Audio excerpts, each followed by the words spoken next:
배다리는 효자다리. 칠복이 아버지가 수원에 성 짓는 일을 하러 가게 되었습니다. 한강진 나루에서 배를 타기 전 아버지는 자꾸만 칠복이 머리를 쓰다듬었습니다. 아버지, 편안히 다녀오세요. 칠복이는 꾸벅 인사를 했습니다. 엄마 말 잘 듣고 있어라. 새봄까지는 돌아오마. 아버지는 동생 얼굴을 한번 들여다보고 배에 올랐습니다. 돛담배가 강을 다 건널 때까지 어머니는 칠복이 손을 꼭 잡고 있었습니다. 금방 석 달이 지났습니다. 칠복이는 아버지가 보고 싶었습니다. 어머니, 아버지는 언제쯤 오세요? 성 짓는 일이 끝나야 오시지. 아버지 집신이 다 떨어졌겠지요? 그렇겠지. 일이 험해서 옷도 벌써 다 해졌을 텐데. 칠복이는 며칠 동안 옆집 아재에게 집신 삼기를 배웠습니다. 어머니는 칠복이가 혼자서 만든 울퉁불퉁한 집신을 보고 웃었지요. 처음 치고는 솜씨가 제법이구나. 더 잘 만들게 되면 아버지에게 드릴 거예요. 칠복이는 날마다 강가에 나가 아버지를 기다렸습니다. 어느 날 한강진 나루가 북적북적했습니다. 멀리 나갔던 배들까지 폭우로 몰려들었습니다. 태어나서 처음 보는 큰 배들도 나타났습니다. 아이도 어른들도 모두 모여서 구경을 했지요. 무슨 일이래? 어이쿠, 저러다 배들끼리 박치기 하겠네. 큰 배는 강 가운데로, 작은 배는 가장자리로. 관리들이 배를 향해 소리쳤습니다. 뱃사공들은 그 말에 따라 배를 이리로 저리로 움직였지요. 배들은 산적 꿰듯이 옆으로 나란히 붙어서기 시작했습니다. 뭘 하는 거지? 칠복이도 너무나 궁금해서 후다닥 나루터로 내려왔습니다. 부러지지 않게 잘 묶어라. 뱃사공들이 관리들의 지시에 따라 배와 배를 서로 묶기 시작하였습니다. 어머니가 동생을 업고 나루터로 나왔습니다. 칠복아, 너는 배도 안 고프냐? 아침부터 여기 있었던 게야? 저거 보세요. 배를 서로 묶고 있어요. 왜 저렇게 하는 거지요? 내 오면서 들으니 배로 다리를 만드는 거란다. 배다리라니 신기하기도 하지. 날마다 칠복이는 배다리 구경을 갔습니다. 드디어 배들이 다닥다닥 붙어서 강 이 끝에서 저 끝까지 닿았습니다. 배 위에는 널따란 소나무 판자가 쭉 깔렸습니다. 강 위에 편편한 길을 펼쳐놓은 것만 같았지요. 우와, 이제 뱃삭이 없어도 강을 건널 수 있다. 칠복이는 후다닥 뛰어서 배다리로 다가갔습니다. 네 이놈! 어딜 가는 게냐?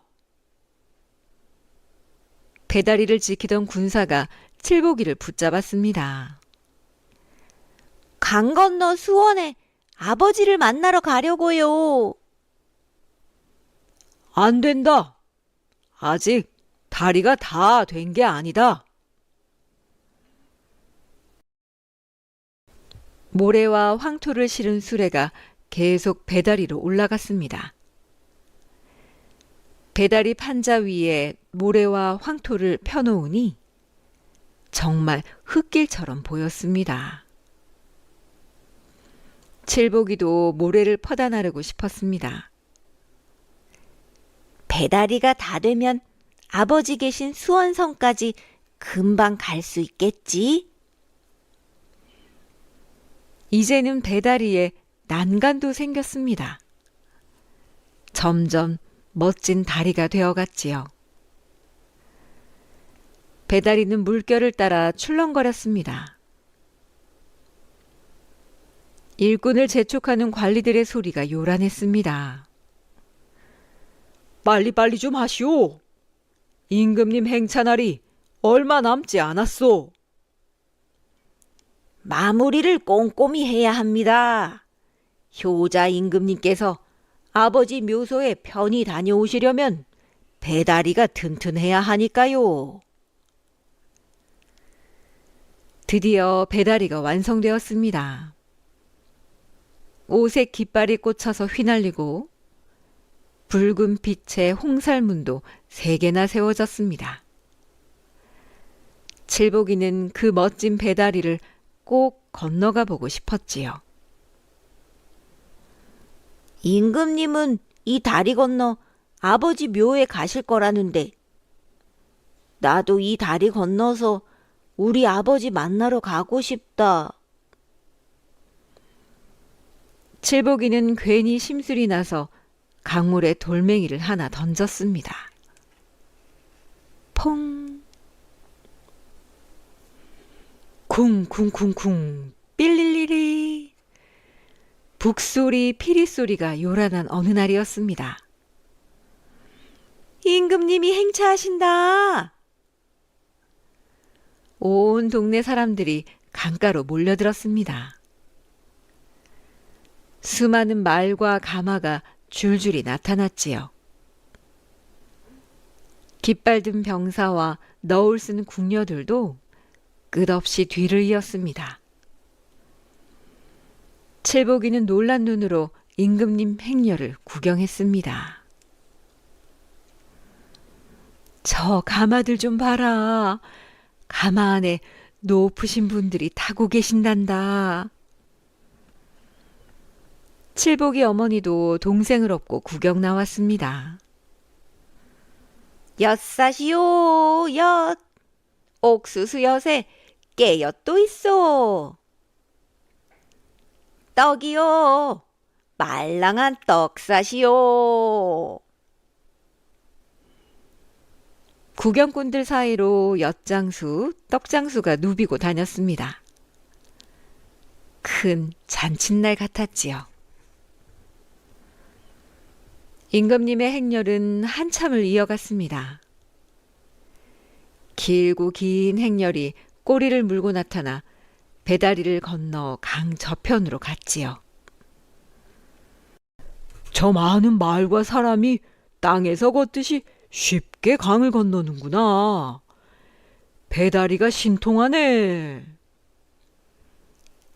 임금님이 어머니 회갑잔치에 아버지 묘소 참배까지 가는 길이라지. 효자 임금님이 만든 다리니 저 배다리도 효자 다리네 그려. 사람들은 감탄했습니다. 임금님 행차를 구경하던 칠복이가 물었습니다.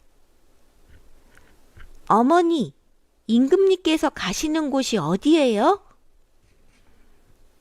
아버지가 일하시는 수원 화성으로 가신단다. 칠복이는 뛸 듯이 기뻤습니다. 그럼 저 행렬만 따라가면 아버지를 만나겠네요. 드디어 임금님의 긴 행렬이 다 지나갔습니다. 그러자 사람들이 배다리를 조심스럽게 지나다녔습니다. 이젠 아무나 배다리를 건너도 되나요?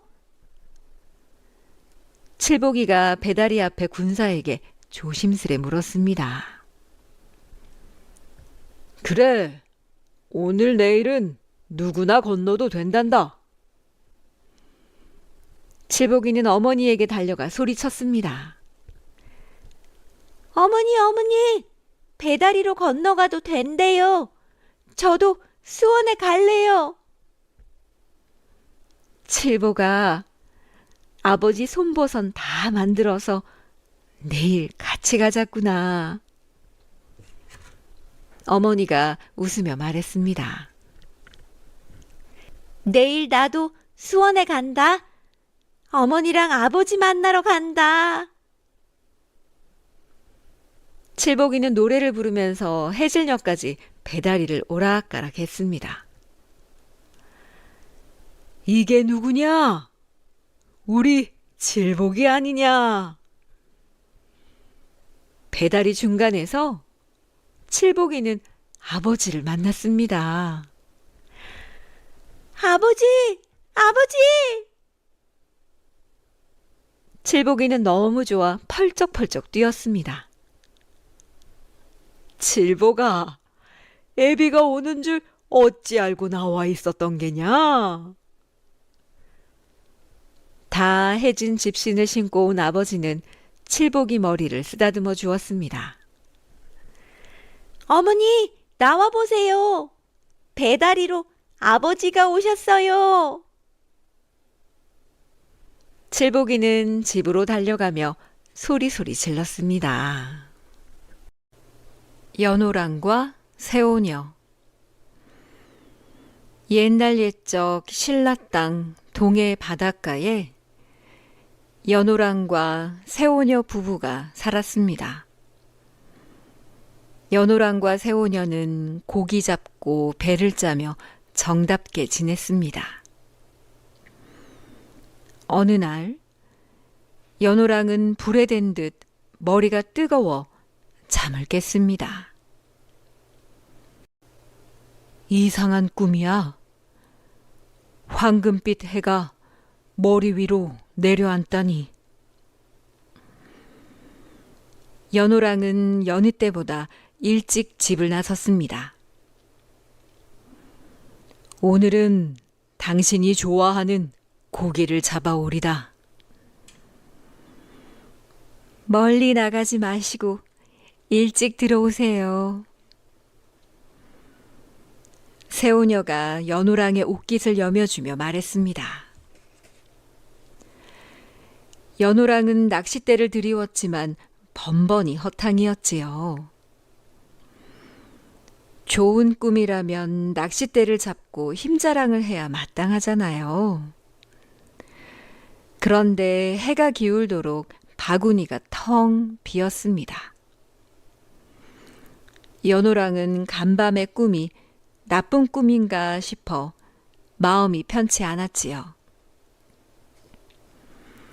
지난밤 새오녀도 꿈을 꾸었습니다. 아무리 생각해도 예사꿈은 아닌 것 같았지요. 하늘에서 황금빛 비단이 내려와 온몸을 휘감았거든요. 배틀에 앉은 새오녀는 꿈에 본 옷감을 떠올렸습니다. 빛깔이 어찌 그리도 곱던지. 삼신 꿈이라면 얼마나 좋을까. 새오녀는 연호랑에게 꿈 이야기를 하고 싶었지만 꾹 눌러 참았지요. 입 밖으로 내보냈다가 헛된 꿈이 될까 조심스러웠거든요. 연호랑은 고기가 한 마리도 잡히지 않자 불안했습니다. 자리를 옮겨볼까? 사람 발길이 드문 곳이라면 큰 고기가 걸릴지도 몰라. 연호랑은 동쪽 바위섬으로 걸어갔습니다. 마침 거북이 등짝같이 판판한 바위가 눈에 들어왔지요. 연호랑은 신을 벗어놓고 바위에 올라앉았습니다. 꿈 얘기를 들으면 무엇라 하실까? 새오녀는 연호랑을 닮은 아기를 품에 안고 싶었습니다. 아기가 태어나면 집안의 웃음소리가 끊이지 않을 테지요. 새오녀는 이런저런 생각으로 마음이 붕 떠서 일손이 잡히지 않았답니다. 해종일 배틀에 앉았어도 마음은 바다에 나가 있었지요. 모래밭을 쓸고 가는 파도 소리가 연호랑의 노랫소리인 양 마음이 설레었습니다. 연호랑은 낚싯대에 온 정신을 쏟았습니다. 드디어 낚싯대가 팽팽히 당겨졌지요. 연호랑은 고기와 씨름을 하느라 시간 가는 줄 몰랐습니다. 펄떡대는 고기들을 바구니에 한가득 채우고 나니 붉은 물 노을이 너울대고 있었지요. 그런데 사방을 둘러보아도 바닷물만 넘실거릴 뿐이었지요. 연호랑은 더럭 겁이 났습니다. 바위가 바다 한가운데로 흘러가다니요. 연호랑은 이것이 꿈속의 일인가 싶어 어리둥절했답니다. 해걸음부터 새오녀는 연호랑을 기다렸습니다. 이제 오시나 저제 오시나 목이 빠질 지경이었지요. 9걸음, 5걸음, 1걸음. 연호랑의 발걸음을 헤아려 보곤 했지만 헛일이었습니다. 함께 먹으려던 밥은 이미 식은 지 오래고 기다리다 지친 새오녀는 벌떡 일어나 살인문을 나섰지요. 땅거미가 내려앉은 바닷가는 텅 비어 있었습니다. 연호랑! 연호랑! 목이 터져라 연호랑을 불러봐도 돌아오는 건 갈매기 울음소리 뿐이었답니다. 새오녀는 미친 듯이 바닷가를 헤매었지요. 어디로 가면 임을 만날까나.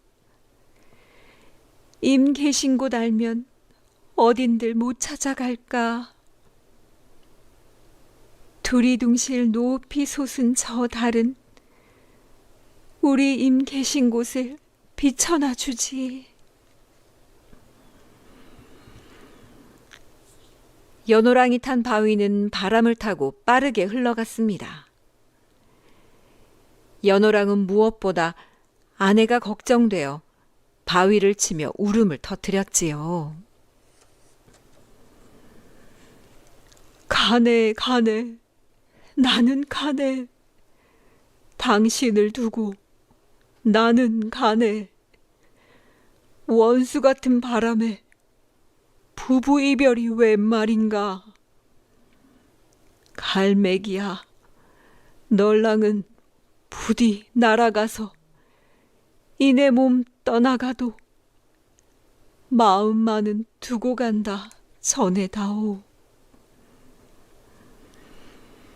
마침내 연호랑을 실은 바위는 동쪽 섬나라에 닿았습니다. 섬나라 사람들이 연호랑을 보고 깜짝 놀랐지요. 바위를 타고 온 걸 보면 보통 사람이 아닐 거야. 해를 머리에 이고 오다니 분명 하늘이 보내신 분이오. 섬나라 사람들이 넙죽 엎드려 절하더니 말했습니다. 왕이시여, 부디 어린 백성들을 굽어 살피소서. 그때서야 연호랑은 간밤의 꿈이 예사 꿈이 아니라는 것을 알게 되었지요. 새우녀는 몇 날 며칠 연호랑을 찾아 헤매다가 동쪽 바위섬에 이르러 연호랑의 신발을 찾아냈습니다. 새우녀가 신발을 주워 들려고 바위로 올라섰을 때였어요. 갑자기 바위가 움직이더니 바다 가운데로 흘러가지 않겠어요? 겁에 질린 새우녀는 연호랑의 신발을 품에 안고 엎드렸습니다. 새우녀는 이 모든 일이 꿈이기를 바라고 또 바랬지요. 새우녀가 떠가는 바닷길을 달림이 가만 뒤따랐답니다. 새우녀를 실은 바위도 동쪽 섬나라에 닿았어요. 섬나라 사람들이 절을 올리고 반겨 맞이했지요. 지난번에는 왕을, 이번에는 왕비를 보내주었다고 말이에요. 사람들은 새우녀를 왕궁으로 모셔갔답니다. 연호랑이 새우녀를 부여안고 울먹였지요. 새우녀, 진정 그대인가? 어찌 알고 이리 찾아왔소? 당신이 계신 곳이라면 지옥인들 못 따라가겠나이까. 새우녀 또한 연호랑을 만난 기쁨에 눈물을 흘렸습니다.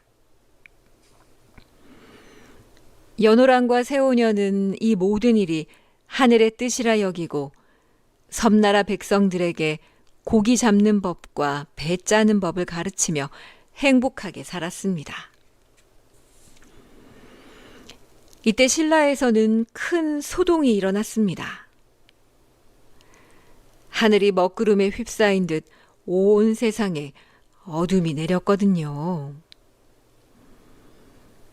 해와 달을 보고 점을 치는 신하가 왕에게 와서 아뢰었지요. 큰일 났사옵니다. 해와 달이 빛을 잃었습니다. 당장 그 까닭을 알아내도록 하시오. 왕이시여, 해와 달의 정기는 동해 바닷가에 살던 연호랑과 새우녀를 따라갔나이다. 그들을 섬나라에서 데려오면 전과 다를 바 없을 것입니다. 왕은 서둘러 섬나라로 사신을 보냈습니다. 두 분께서 돌아오셔야 나라가 평안할 것이옵니다. 연호랑과 새우녀를 만난 사신이 신라로 돌아가자고 아뢰었습니다. 우리가 섬나라로 온 것은 하늘의 뜻인 줄 아옵니다. 그러니 돌아가는 것 또한 마음대로 할 수가 없지요.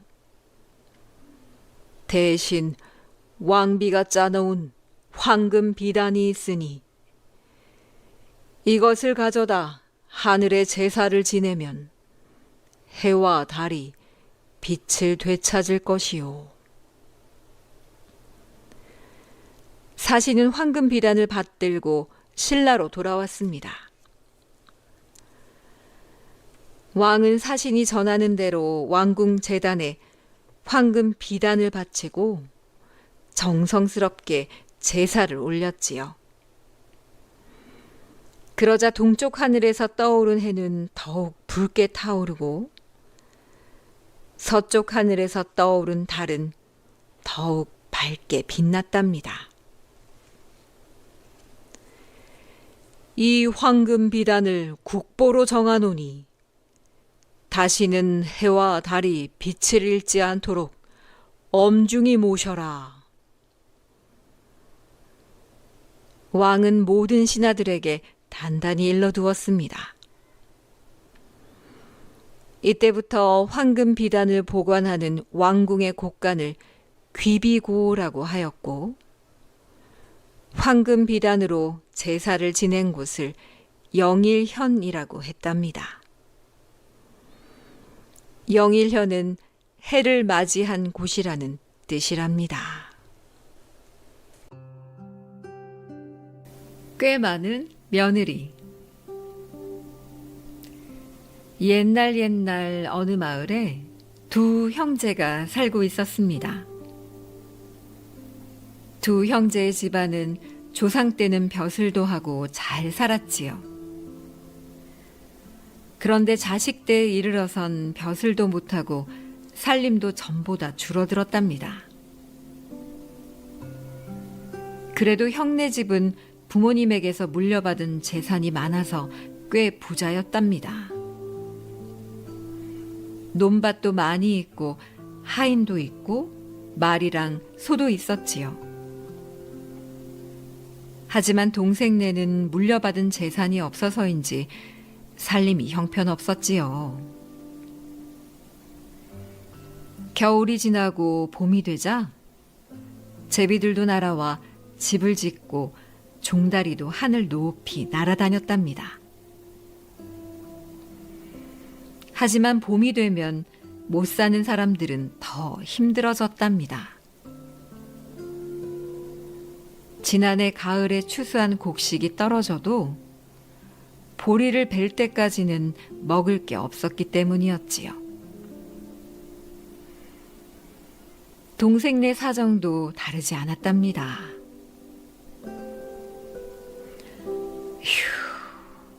살기 참 힘드네 그려.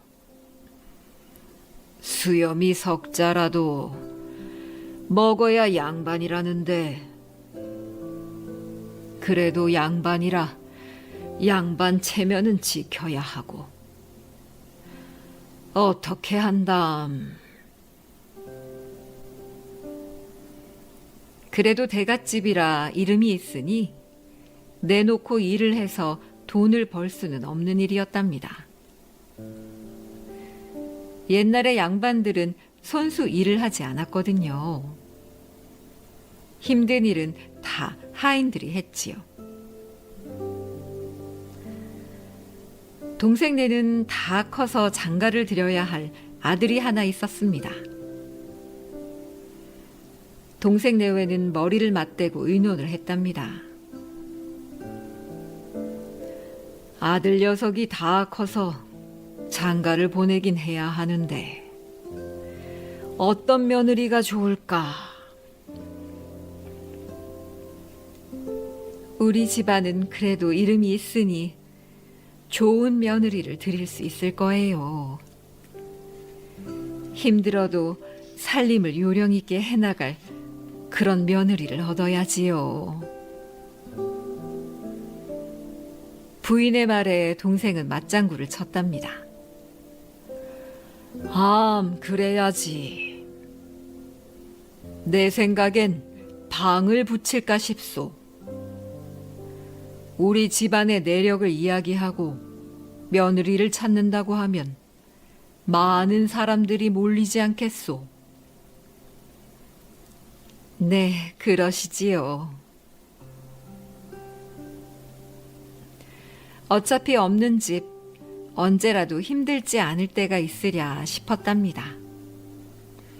그래서 동생은 이 마을 저 마을에 방을 붙였지요. 며느리감 구함.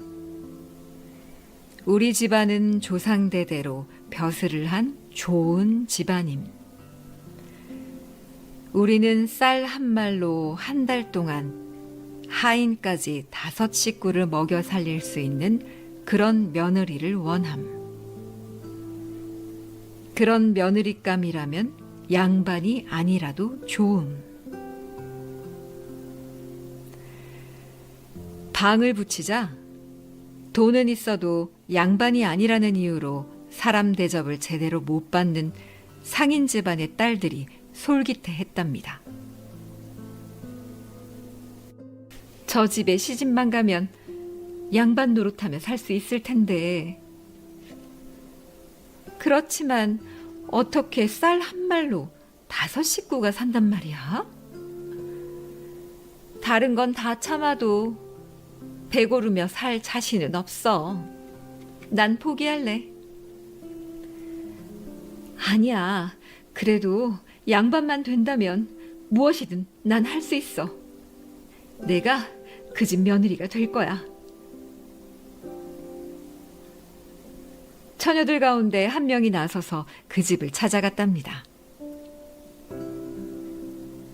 계신가요? 저 이 집 며느리가 되고 싶어서 왔습니다.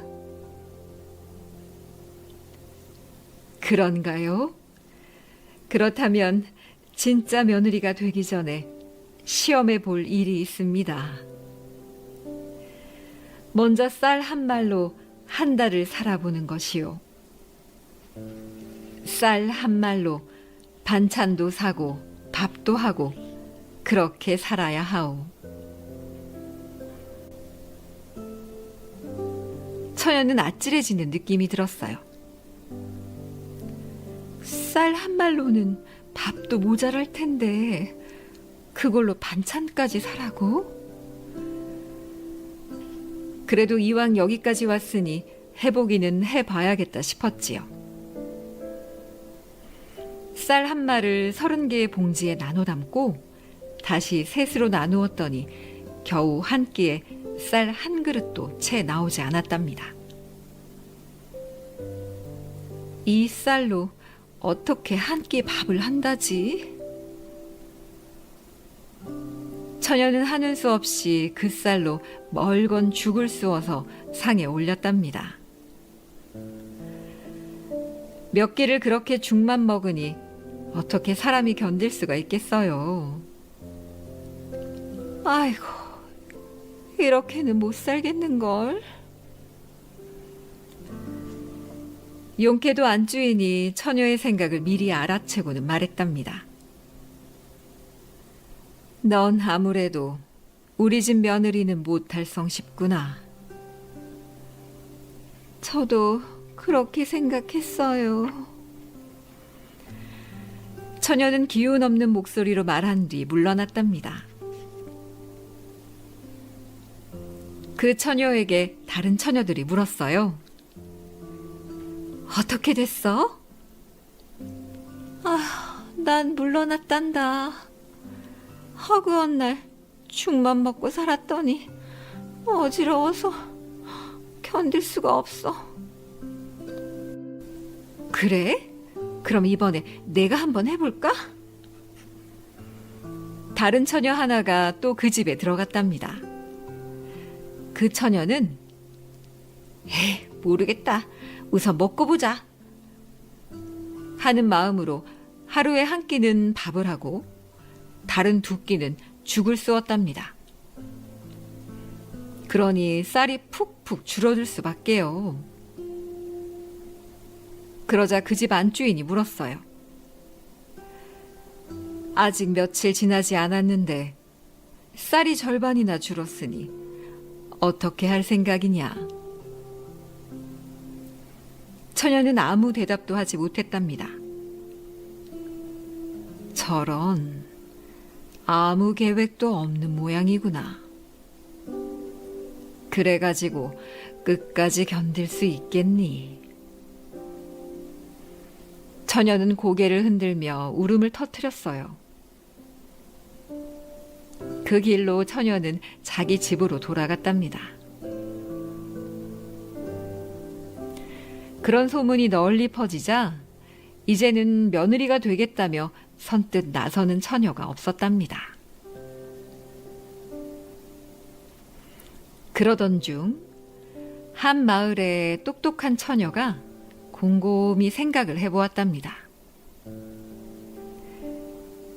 내가 한번 나서볼까? 쌀 한 말로 그대로 밥을 해서는 도저히 먹을 수가 없을 거야. 그렇다면 처녀가 부모님께 말했지요. 아버님, 어머님, 제가 그 집 며느리로 들어가기만 한다면 저는 양반이 됩니다. 그런 집안과 사돈을 맺으면 우리 집안도 훨씬 좋은 집안이 되고요. 제가 한번 들어가서 살아보렵니다. 똑똑한 처녀는 마음을 단단히 먹고 그 집으로 들어갔답니다. 안주인은 이번에도 쌀 한 말을 내놓으며 말했지요. 이 쌀로 우리 식구가 한 달을 살아야 한다. 예, 잘 알겠습니다. 처녀는 하인에게 장에 가서 쌀을 팔아 고기와 생선 그리고 반찬거리를 사오라고 시켰답니다. 그리고는 소고기국도 끓이고 생선도 굽고 나물도 하고 전도 지져서 저녁 밥상을 푸짐하게 차렸지요. 잘 차려진 밥상을 앞에 두자 안주인은 기가 막혔답니다. 얘야, 다른 처녀들은 죽만 끓여 먹고도 버티지 못하고 나갔는데 너는 어쩌려고 이렇게 밥상을 걸게 차렸느냐? 도대체 무슨 돈으로 이렇게 차렸단 말이냐? 제가 이 집에 들어온 이상 어떻게든 부모님을 잘 모시는 것이 도리라고 생각합니다. 아무 염려 마시고 맛있게 드십시오. 식구들은 오래간만에 맛있게 저녁을 먹었답니다. 저녁상을 물리고 난 뒤 처녀는 하인을 불렀지요. 너도 알겠지만 오늘 저녁상 차린 돈만 해도 쌀 한 말값은 될 것이다. 너도 밥이랑 반찬이랑 많이 먹었지? 그런데 이러다간 내일 아침 먹고 나서는 낮에 먹을 게 없어서 쫓겨날 판이다. 내가 쫓겨나는 것이 좋으냐? 아니면 내 말대로 하겠느냐? 하인은 처녀의 말을 듣겠노라고 다짐했지요. 그렇다면 내가 우리 집에 좀 다녀와야겠다. 너도 알다시피 내가 한 달 동안 먹을 쌀을 오늘 거의 다 써버렸기 때문에 내일 낮이면 먹을 것이 없다. 내 사정을 우리 어머니께 전해다오. 우리 집에 가서 우리 어머니한테 바느질거리를 좀 맡아서 달라고 해라. 바느질거리를 못 맡아오면 내가 내일 여기서 쫓겨나게 생겼다는 얘기도 잊지 말고 전하거라. 하인은 처녀의 말을 그대로 처녀 어머니에게 전했답니다. 처녀의 어머니는 이 집 저 집 다니면서 바느질거리를 걷어 보냈지요. 바느질거리를 맡은 처녀는 그제서야 휴 하고 한숨을 내쉬었답니다. 휴, 이제 됐어. 바느질은 천천히 해줄 셈치고 쌀 판 돈으로 반찬이나 많이 장만해서 상을 차려야지. 처녀는 또 한 상 가득 맛있는 밥상을 차렸지요. 그러자 식구들은 무엇이 어떻게 된 일인지 알 수가 없었답니다. 아니, 얘야. 어떻게 이런 맛있는 음식을 장만했느냐? 걱정 마시고 맛있게 드십시오. 그렇게 말해놓고 처녀는 하루 종일 바느질을 하느라고 바빴답니다. 밤에까지 호롱불을 켜놓고 부엉이 울음소리를 들으며 바느질을 했답니다. 바느질이 다 된 건 하인을 시켜 자기 집으로 보내고 새로 또 맡아오곤 했지요. 그렇게 하니까 쌀 한 말을 가지고도 생활이 되고 남았답니다. 오히려 먹을 것이 창고에 자꾸 쌓이는 것이었어요. 그걸 본 안주인이 무릎을 쳤지요. 이제야 며느리감을 제대로 고른 성씨구나. 정말 마음에 든다. 마음에 들어. 이 며느리 덕분에 집안 살림도 차츰 나아졌답니다. 먹는 것도 남 못지 않게 되었지요. 어느 날 이 집 형이 동생 집에 와서 밥을 한 끼 먹게 되었어요. 며느리는 큰아버님이 오셨다면서 상을 아주 걸게 차렸답니다. 큰아버지가 보니 고기 반찬에 좋은 술까지 상에 올렸단 말이에요. 오히려 자기네 집 먹는 것보다 훨씬 나아 보였지요. 속으로 이게 어떻게 된 걸까 궁금했답니다. 이게 어떻게 된 일인가? 어떻게 살림이 금세 피었나? 아이고 형님, 제가 며느리를 잘 얻은 덕분이지요.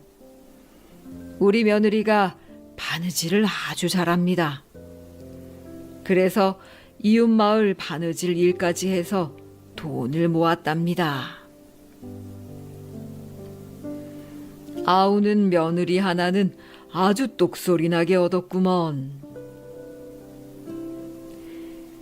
형은 조카 며느리가 몹시 대견하고 부러웠답니다.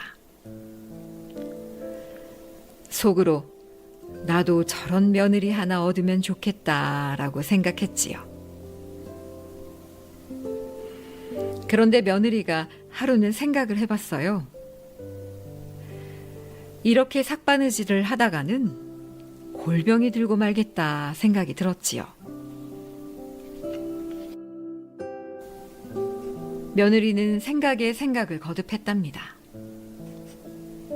옳거니 바로 그거야. 며느리는 남편을 불렀어요. 큰댁은 논이 수십마직인데 우리는 한마직이도 없소. 그러니까 큰아버님한테 가서 논을 좀 달라고 사정을 해보시오. 그 양반이 얼마나 구두센데 우리한테 논을 준단 말이오. 애시당초 쓸데없는 소릴랑 하지 마시오. 그렇다면 제 말을 잘 들으시오. 남편이 고개를 끄덕였어요. 산이나 들에 가서 큰 구렁이 한 마리를 잡아오시오. 아마 언덕 너머에 가면 있을 텐데 도대체 구렁이는 뭐 하려고 그러시오? 내가 다 알아서 할 테니 잡아만 오시오. 남편은 그 길로 나가서 구렁이를 잡아 자루에 넣어가지고 왔답니다. 이거면 되겠소? 고생하셨소. 고생하셨어요. 그거면 됐소. 며느리는 곡식을 담는 그릇 옆에다 구렁이 자루를 옮겼지요. 그리곤 자루 양쪽에다가 촛불을 켜고 절을 하고는 아침마다 맑은 물을 떠놓았답니다.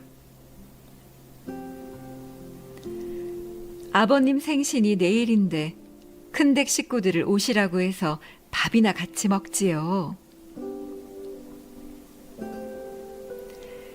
며느리는 있는 반찬, 없는 반찬 모두 해서 좋은 술과 과일까지 걸게 해서 상을 차렸답니다. 큰집 식구들이 와서 보니 정말 자기네보다 동생 집이 훨씬 더 잘 먹고 잘 살고 있었지요. 며느리는 큰집 며느리들이 이리저리 왔다 갔다 하는 걸 보더니 모셔놓은 구렁이 앞에 맑은 물을 올리고는 절을 했답니다. 큰집 며느리가 물었지요. 동서, 뭐 하는 거야? 안 돼요. 이리 가까이 오시면 안 돼요. 이거 업구렁이에요. 업구렁이. 제가 이 집으로 들어오던 날 꿈속에서 업구렁이가 큰 댁에서 이리 왔단 말이에요. 큰 댁 나락 창고에서 나와가지고요. 그러더니 어느 날 진짜로 구렁이 한 마리가 이리로 들어왔지 뭐예요.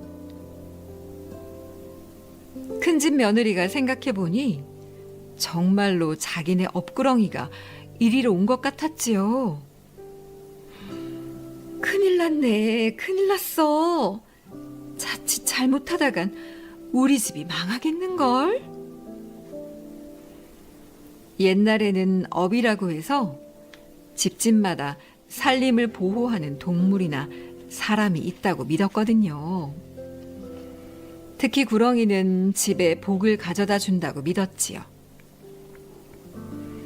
그러니 큰집 며느리가 깜짝 놀랄 수밖에 없지요. 자기네 업구렁이가 작은 집으로 왔다니 그럼 큰일이었으니까요. 큰집 며느리는 당장 시아버지에게 달려가 그 일을 알렸답니다. 아버님, 아버님, 우리 집 업구렁이가 작은 집으로 옮겨갔대요. 그래서 업구렁이한테 맑은 물을 올리고 절을 하더라고요. 그러면 그렇지. 그래서 아우네가 이렇게 잘 먹고 잘 사는구나. 이거 큰일 났군. 어떻게든 그 업구렁이를 도로 데리고 와야 할 텐데. 달라고 해도 절대 안 줄 것 같은데요. 내게 생각이 있으니 내 작은아버지를 좀 오라고 하거라. 형은 동생을 불러 앉혔답니다. 그동안 자네 집 살림이 그만큼 핀 것은 우리 집 업구렁이가 이 집으로 왔기 때문이네. 이제 이만큼 살림이 폈으니 우리 집 업구렁이를 돌려주면 좋겠네. 돌려드리고 싶지만 며느리가 말을 들을지 모르겠습니다. 저는 며느리가 해주는 밥만 축내는지라 뭐라고 말씀을 드릴 수가 없네요, 형님. 그래? 그럼 조카 며느리를 좀 오라고 하게. 큰아버지는 조카 며느리를 달랬답니다.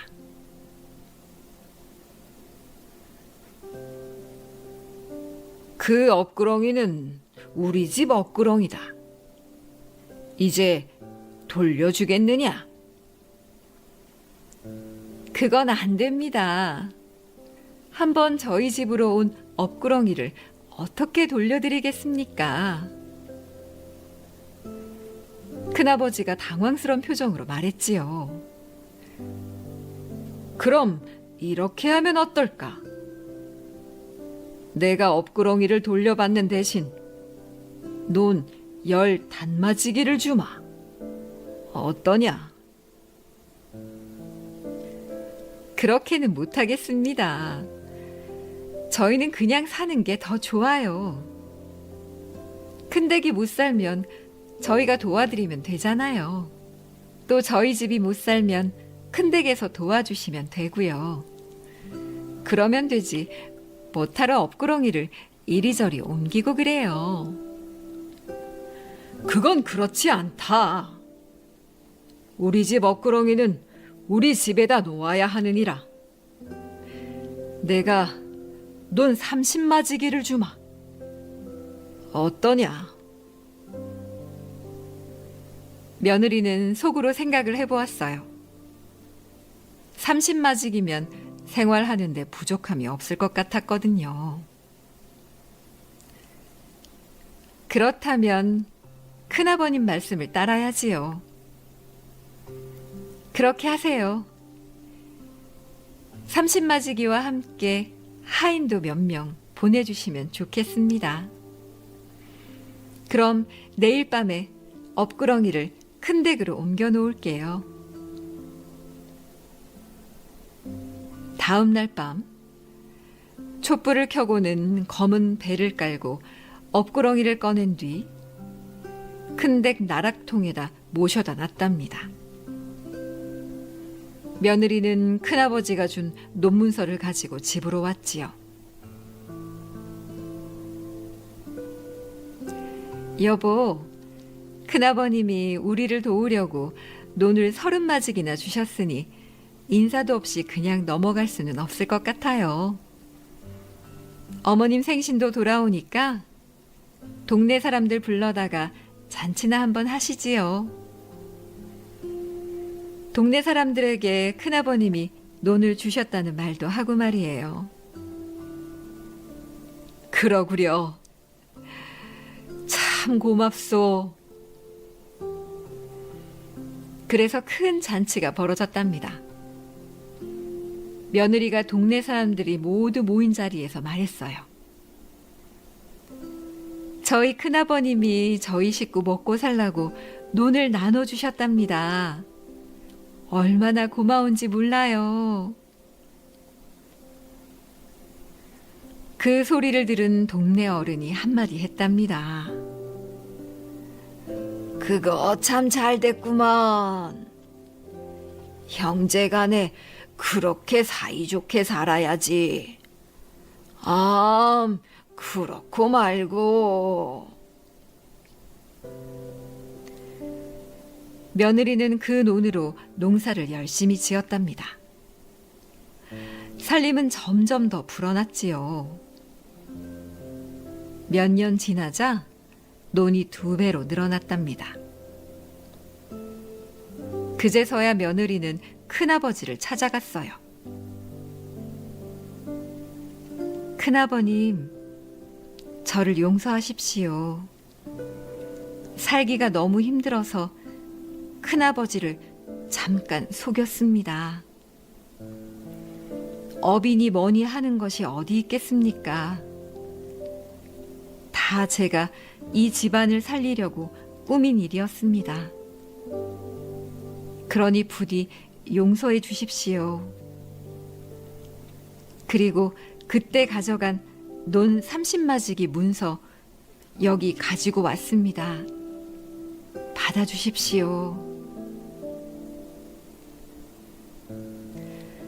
큰아버지는 그동안 동네 사람들한테 형제간의 사이 좋다, 형님이 인심 좋다, 얼마나 칭찬을 받았는지 몰라요. 그러니 그 논을 도로 돌려받을 수가 없었지요. 놔둬라. 그건 내가 너희에게 준 땅이니 너희 것이다. 동네 사람들이 그 말을 듣고는 큰아버지에게 이렇게 말했지요. 자네처럼 윗물이 맑으니 아랫물도 맑구만. 그러니까 복을 받아 두 형제가 다 부자가 됐지. 그렇게 해서 형과 동생은 서로를 위하며 오래오래 잘 살았대요.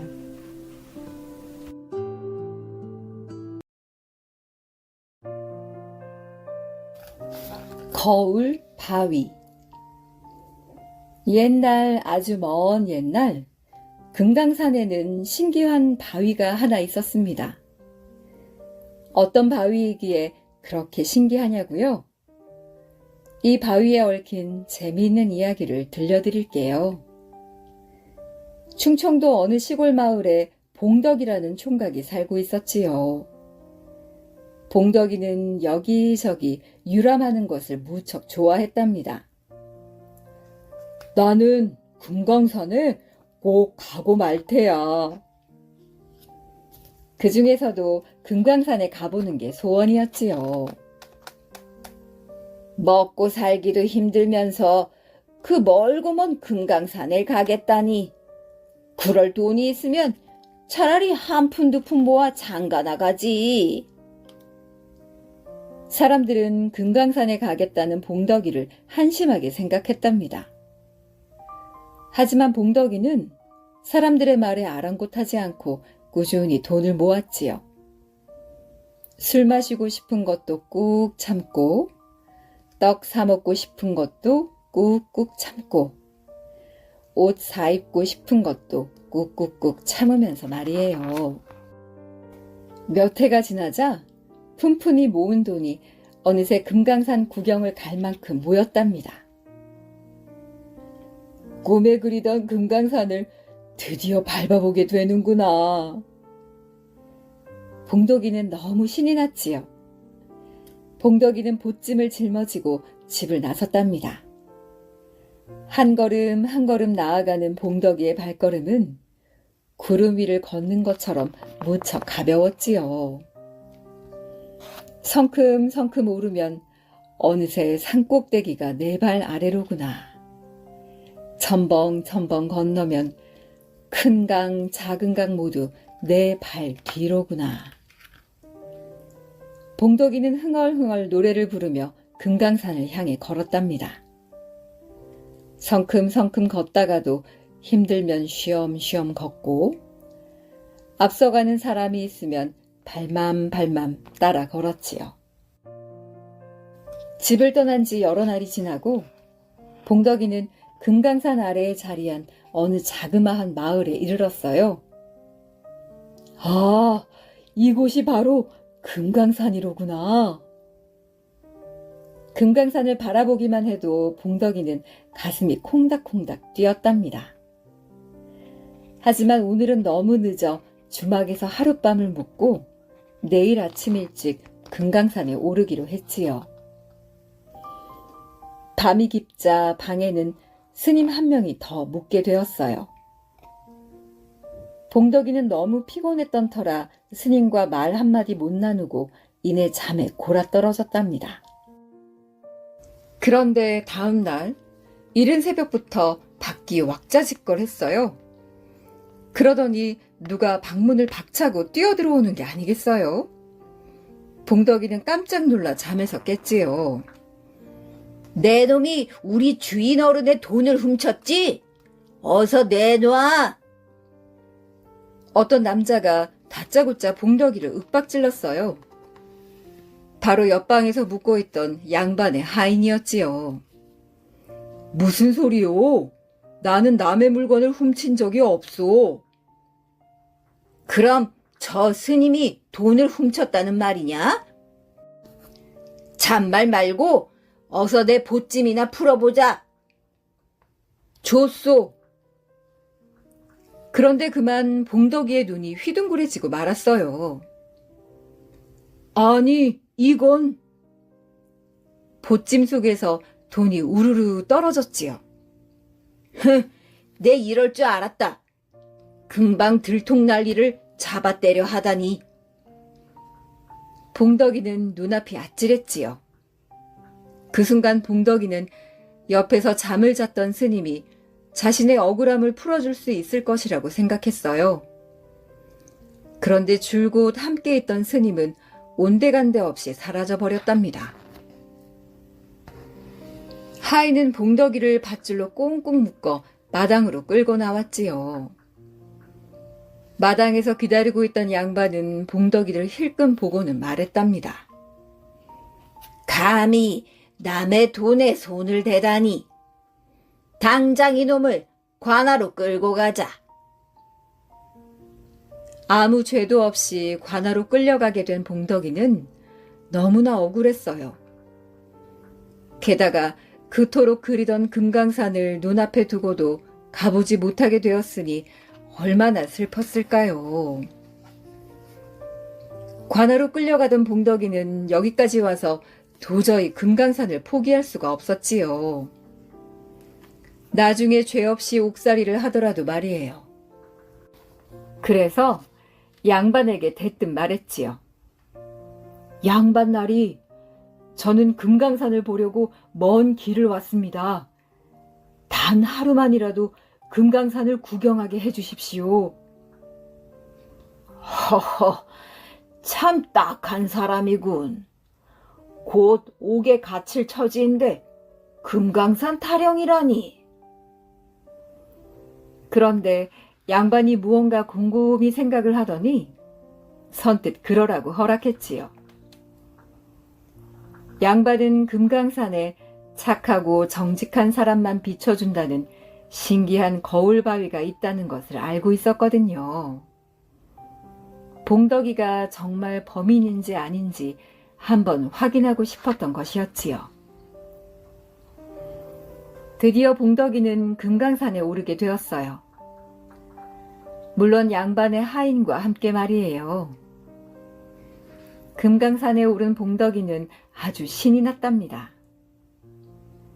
봉우리들은 울쑥불쑥, 바위들은 뾰족뾰족, 온갖 나무들이 울긋불긋한 것이 한 폭의 그림 같았지요. 게다가 골짜기에는 맑은 물이 좔좔 흘러내렸어요. 폭포에서는 세찬 물줄기가 콸콸 흘러내렸답니다. 아, 정말 아름답구나. 과연 금강산이야. 봉덕이는 조금 있으면 옥에 갇히게 된다는 사실조차 까맣게 잊어버린 채 금강산 구경에 흠뻑 빠져 있었지요. 자, 이곳으로 한번 가보게. 하인이 봉덕이를 거울 바위가 있는 곳으로 데리고 갔어요.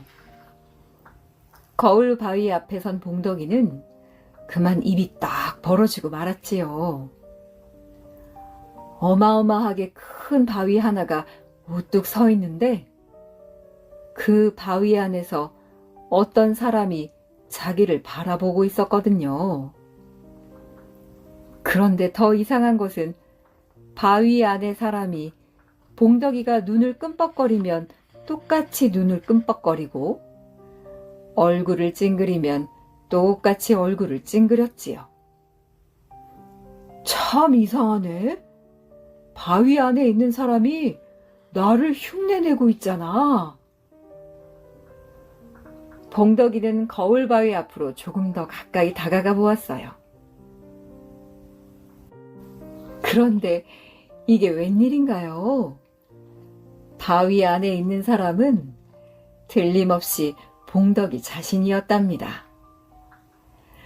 세상에 이렇게 신기한 바위가 있다니. 봉덕이는 자신의 모습을 비춰주는 바위가 너무나 신기한 듯 들여다보고 또 들여다보았지요. 이 모습을 옆에서 지켜보던 하인은 속으로 생각했답니다. 저 사람은 아무 죄가 없는 게 분명해. 이 사실을 주인 어른께 얼른 알려야겠다. 바로 그때 저 멀리서 한 스님이 거울바위 앞으로 타박타박 걸어오고 있었어요. 자세히 보니 어젯밤 주막에서 함께 묵었던 그 스님이었지요. 아, 스님! 봉덕이는 반갑게 아는 척을 했답니다.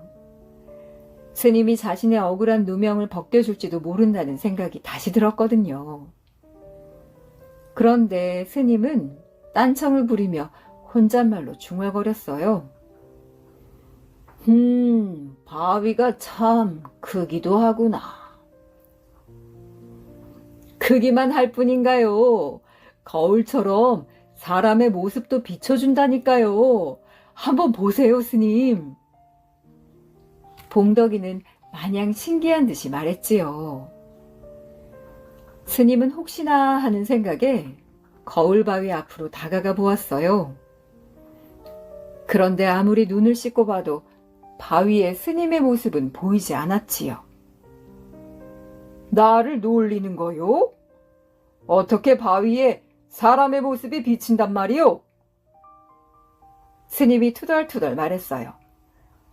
아니, 그럴 리가 없을 텐데.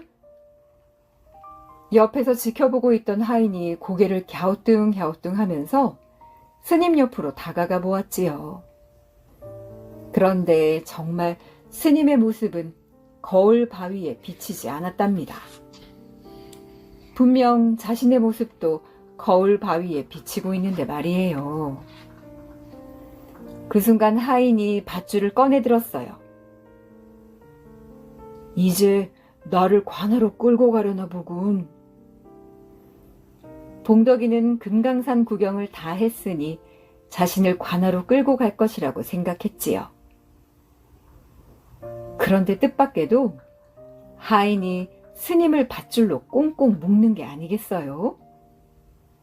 스님인 나에게 이게 무슨 짓이냐? 스님은 발버둥을 치며 소리쳤답니다.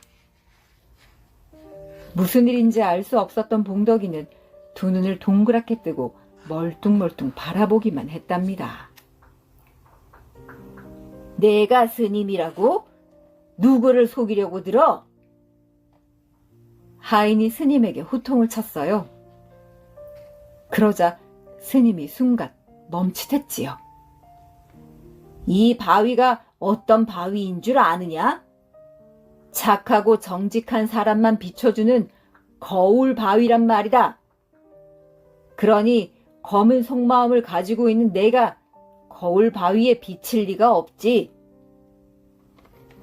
스님은 그만 고개를 떨어뜨리고 모든 사실을 털어놓았지요. 알고 보니 그 스님은 스님이 아니라 도둑이었답니다. 도둑이 스님처럼 꾸미고 나쁜 짓을 하고 다닌 것이었지요. 양반의 돈도 그 가짜 스님이 훔쳐다가 봉덕이의 보찜에 넣어두었던 것이었어요. 물론 아침 일찍 봉덕이의 보찜까지 들고 달아날 생각이었지요. 하지만 일이 자기 뜻대로 되지 않자 그냥 혼자 사라진 것이었답니다. 하지만 결국 거울 바위 때문에 모든 것이 들통나고 말았지요. 이러한 일이 알려지고 난 뒤에 거울 바위를 보려고 금강산을 찾는 사람들이 더더욱 많아졌다고 해요. 그런데 금강산을 찾는 사람들 중에는 거울 바위 앞으로 선뜻 다가가지 못하고 멀리서 머뭇머뭇 서성이기만 하는 사람들도 많다고 합니다. 산소를 지키는 호랑이. 옛날 어느 고을에 이씨성을 가진 사람이 살고 있었어요. 일찍이 어머니를 여의고 아버지를 모시며 살았는데 그 효심을 따를 자가 없었지요. 어찌나 극진히 아버지를 모시는지 그 고을에서 모르는 사람이 없었답니다. 그러던 어느 날 이씨의 아버지는 덜컥 병이 났어요. 나이가 무척이나 많았었거든요. 효심이 깊은 이씨는 아버지의 병을 고치려고 좋은 약과 의원을 찾아다니기 시작했어요. 그러다가 이씨는 한양에 용한 의원이 있다는 소문을 듣게 되었지요. 그 길로 이씨는 아버지 봉양을 아내에게 부탁하고 새벽부터 길을 나섰답니다. 먼 길을 재촉하며 깊은 산도 마다 않던 이씨 앞에 어흥 하며 큰 호랑이 한 마리가 나타났어요. 이씨는 너무 무서워서 벌벌 떨고만 있었답니다. 하지만 이내 용기를 내어 호랑이에게 큰 소리로 외쳤어요. 나는 지금 아버지의 약을 구하러 한양에 가는 길이다. 썩 비키지 못하겠느냐?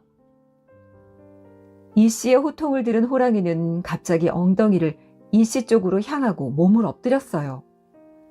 그러고는 긴 꼬리로 자기 등을 툭툭 치는 게 아니겠어요?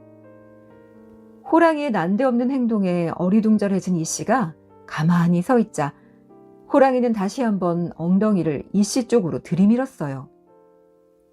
지금 나보고 내 등에 타라는 것이냐? 호랑이는 이 씨의 말을 알아듣기라도 하는 듯 고개를 끄덕였답니다. 이 씨는 여전히 겁이 났지만 마음을 단단히 먹었어요. 그래, 호랑이에게 물려가도 정신만 차리면 산다고 했겠다.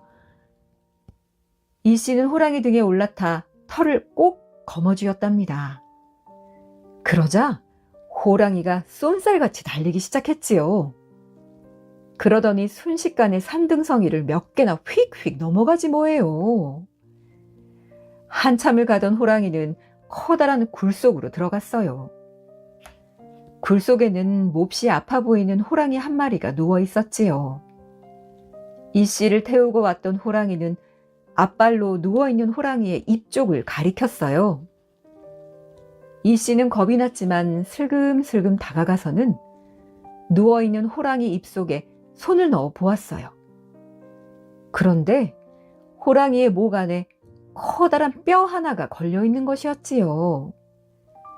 조심스럽게 그 뼈를 빼내자 두 호랑이 모두 이 씨에게 고맙다는 듯 머리를 조아렸답니다. 다시금 이 씨가 길을 나서려는데 이 씨를 등에 태워온 호랑이가 이 씨 앞에 다시 넙죽 등을 내밀었어요. 이 씨는 냉큼 호랑이 등에 올라탔지요. 한 번 해봤는데 두 번이 어렵겠어요. 그러더니 호랑이는 정말 나는 듯이 달려서 한나절 만에 한양에 도착했답니다. 이 씨는 서둘러 의원을 찾아 약을 지었어요. 그리고 혹시나 해서 호랑이가 자신을 내려다 준 곳에 가보니까 여전히 호랑이가 기다리고 있지 뭐예요. 또 한 번 호랑이 등을 얻어 탄 이 씨는 한나절 만에 고향으로 돌아왔답니다. 호랑이 덕분에 한 달 걸릴 길을 하루 만에 다녀왔지만 아버지의 병화는 점점 더 깊어졌어요. 결국 아버지는 얼마 후 세상을 떠나고 말았답니다. 이 씨는 정성을 다해 아버지의 장사를 지냈어요. 그리고 움막을 짓고 심요살이를 시작했답니다. 호랑이들은 3년 동안 움막 앞에서 이 씨를 지켜주었어요. 산중의 왕인 호랑이가 2마리나 있는데 어느 동물이 감히 얼씬거리겠어요.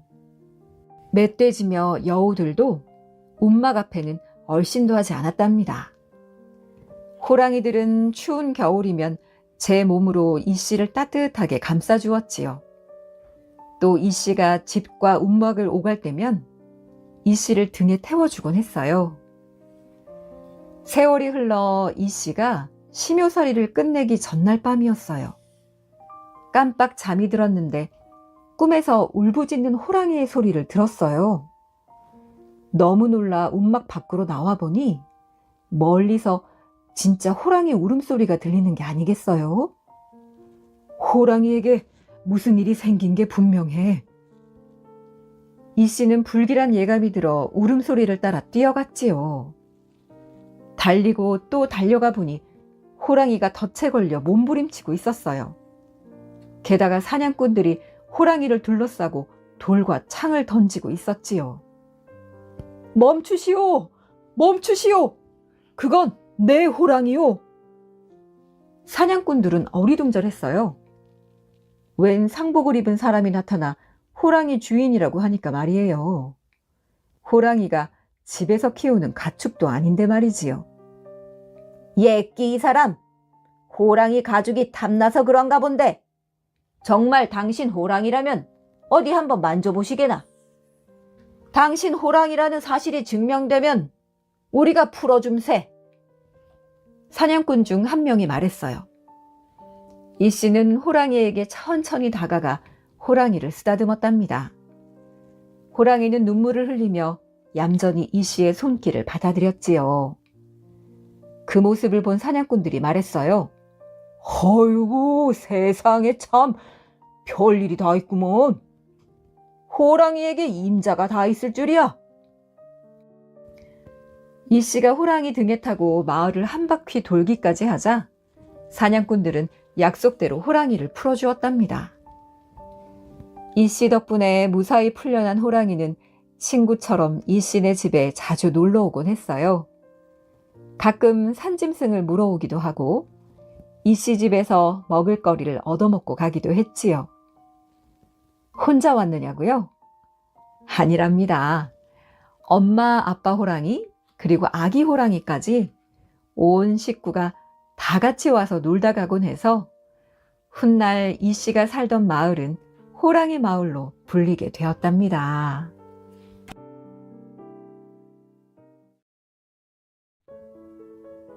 거지가 준 300냥.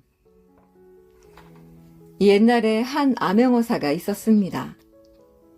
암행어사는 일부러 허름한 차림새를 하고 원님들이 고을을 잘 다스리는지 살피던 사람이었지요.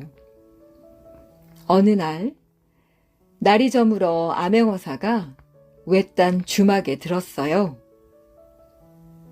하룻밤 묵어갈 테니 밥 한 상 차려주시오. 방 안에는 웬 거지가 팔다리 쭉 뻗고 누워 있었지요. 여보시오, 저녁이나 먹고 누운 거요? 난 돈 없어 밥 못 먹어. 어사는 밥 한 상을 더 차려오게 했답니다. 거지는 밥을 보자 허겁지겁 퍼먹었지요. 다음 날 아침밥까지 잘 얻어먹고는 어사한테 말했어요. 가만 보니 댁이나 나나 신세가 비슷한 것 같은데 심심치 않게 말동무나 같이 다닐 테야? 어사는 껄껄 웃으며 그러자고 했지요. 이렇게 해서 둘은 함께 길을 떠났답니다. 하루는 한 마을에 이르렀는데 갑자기 소나기가 쏟아졌어요. 거지는 어사를 이끌고 대뜸 큰 기와집으로 들어갔지 뭐예요. 그러고는 마당에 서서 벼락같이 소리를 쳤답니다. 지금 이 집에 3사람이 죽게 됐어. 사람을 살리려면 지금 당장 멍석 깔고 큰 소리로 울어. 사람 목숨이 달렸다니 어쩌겠어요. 아주머니는 바로 멍석을 깔고 아이고, 아이고, 아이고 소리내어 울었지요. 이때 이 집 아저씨는 머슴 둘과 함께 뒷산에 가 있었답니다. 어머니가 언제 돌아가실지 몰라 관을 만들어 두려고 나무를 하러 갔었던 것이었지요. 셋이 큰 바위 밑에서 소나기를 피하고 있는데 갑자기 울음소리가 들리지 않겠어요? 아저씨는 어머니가 돌아가셨구나 싶었지요. 큰일 났다. 어서 돌아가자꾸나. 셋은 불이 나게 집으로 내달렸어요. 바로 그때 뒤에서 쿵 하고 바위가 무너져 내렸어요. 까딱하면 3명 다 바위에 깔려서 죽을 뻔했던 것이었지요. 집으로 돌아온 아저씨는 거지에게 몇 번이고 고맙다고 절을 했답니다. 이 은혜를 어찌 갚으면 좋겠소? 거지는 더도 말고 돈 100냥만 달라고 했지요. 돈 100냥을 받아서는 어사한테 주었답니다. 꼭 쓸 때가 있을 테니 잘 넣어둬. 하루는 어떤 마을을 지나는데 거지가 또 큰 기와집으로 썩 들어가는 것이었어요. 그 집은 온 식구가 울고불고 야단이 났어요. 7대 독자 귀한 아들이 갑자기 다 죽게 되었대요. 어디 한번 보자. 아이 손목에 실을 매어 끄트머리를 나한테 줘봐.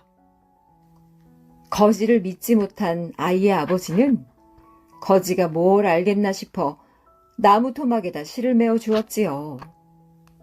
아니 이게 뭐야? 나무 토막에다 실을 메어 오랬나 누가? 거지는 고래고래 소리를 질렀답니다. 아이고, 용한 의원님을 몰라봤습니다요. 죄송합니다. 아이 아버지는 얼른 아이 손목에 실을 메어다 주었어요. 거지는 실 끝을 쓱 만져보더니 말했지요. 뭐 별것도 아니네. 저 벽에서 흙이나 한 줌 떼어와봐.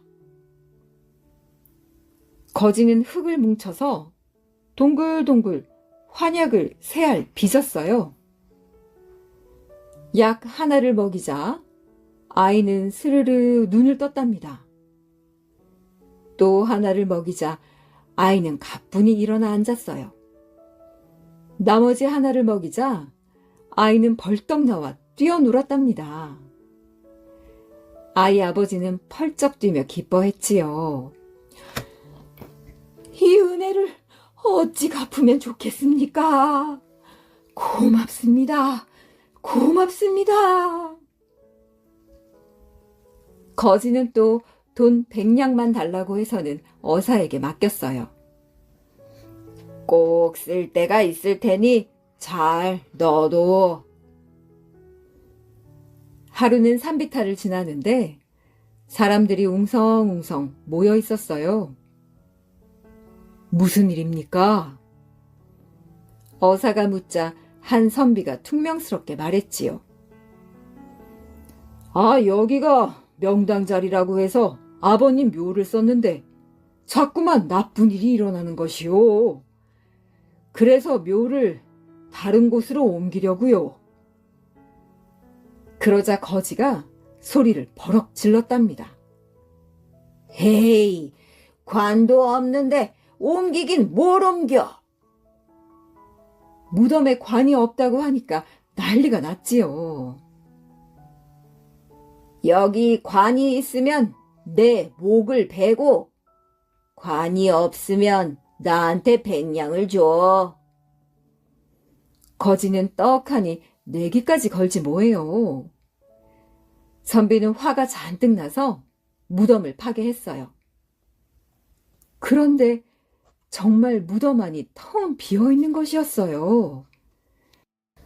모두들 놀라서 입만 딱 벌렸지요. 제발 저희 아버님 관을 찾아주십시오. 선비는 거지한테 간청을 했답니다. 30걸음 뒤로 가서 땅을 파봐. 그랬더니 정말 거지 말대로 그 자리에서 관이 나오지 뭐예요. 그 자리가 명당 자리니 그 자리에 묘를 쓰시게나. 선비는 거지 말대로 했답니다. 이 은혜를 어찌 갚으면 좋겠소? 거지는 아까 말한 돈 100냥만 달라고 해서는 어사한테 맡겼어요. 꼭 쓸 때가 있을 테니 잘 넣어둬. 어사와 거지는 다시 길을 떠났어요. 깊은 산속을 가는데 거지가 갑자기 뚝 멈춰섰지요. 나는 이만 떠날 테야. 댁은 이 길로 쭉 가. 가다 보면 사람을 만날 거야. 그러고는 온데간데 없이 사라져버렸지요. 어사는 거지와 헤어져서 거지가 가라는 대로 걸어갔답니다. 한참을 가다 보니 고갯마루에 장승이 떡 나타났는데 장승 앞에 웬 처녀가 엎드려서 애타게 빌고 있었어요. 비나이다, 비나이다. 제발 아버지를 살려주세요. 처녀 아버지는 관가에서 일하는 심부름꾼인데 어쩌다 날았던 300냥을 잃어버렸다고 했어요. 내일까지 그 돈을 구하지 못하면 큰 벌을 받는다고도 했지요. 오라, 돈 300냥이 쓰일 때가 있다더니 바로 이런 이야기였구나. 어사는 고개를 끄덕이고는 처녀에게 300냥을 건네주었어요. 아무 걱정 말고 이 돈으로 아버지 목숨을 구하시오. 그리고 나서 고개를 들어보니 눈이 왕방울만한 장승이 빙그레 웃고 있는 것 같지 뭐예요. 어디서 많이 본 얼굴 같은 그런 장승 말이에요.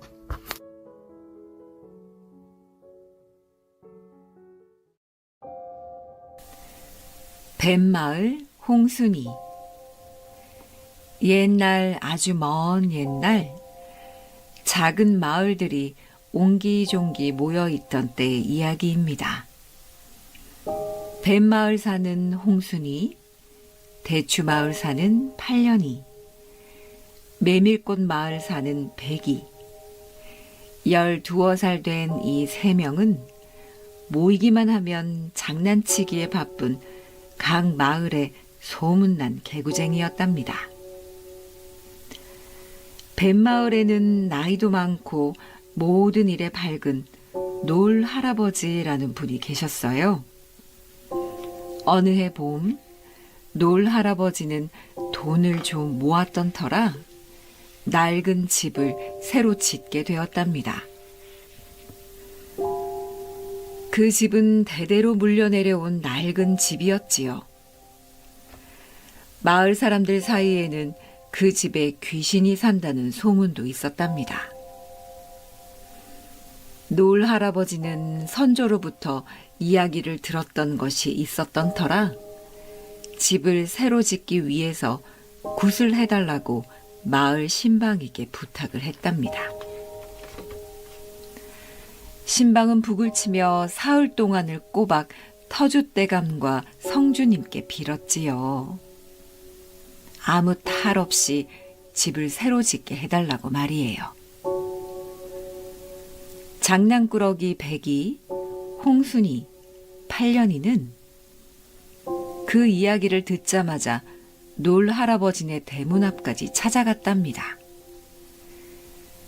또 어떤 재미난 일이, 또 신기한 일이 있을까 하는 마음에서였지요.